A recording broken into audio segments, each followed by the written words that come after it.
नमस्कार मित्रांनो, आज आपण निसर्ग उपचारामध्ये काही पाणी पिण्याचे नियम सांगितले आहे. हे नियम आज आपण बघणार आहोत. पाणी पिताना नेहमी बसून पाणी प्यावे.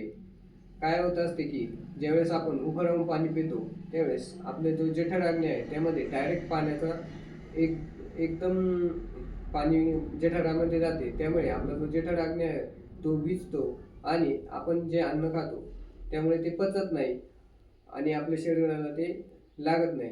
यामध्ये दुसरा जो नियम आहे त्यामध्ये पाणी नेहमी तोंड लावून प्यावे, गोड-गोड करून पाणी प्यावे. एकदमच वरती तोंड करून घटा-घटा करून पाणी पिऊ नये. यामुळे देखील पाणी जठरामध्ये एकदमच जात असते. तिसरा जो नियम आहे, जेवण करत असताना जेवणाच्या 15 मिनिट आधी पाणी प्यायला हवे आणि जेवण झाल्यानंतर 1 ते दीड तासानंतर पाणी प्यायला हवे.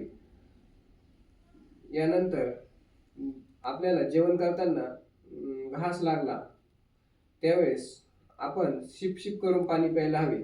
आणि शेवटचा जो नियम आहे यामध्ये पाणी पिताना नेहमी चूळ भरून पाणी प्यावे, जेणेकरून आपण ज्यावेळेस चूळ भरतो त्यावेळेस आपल्या तोंडातली लाळ ही पाण्यामध्ये मिसळते आणि ज्यावेळेस आपण हे पाणी पितो लाळ मिसळलेलं त्यावेळेस ते अन्न पचवण्यास मदत करते.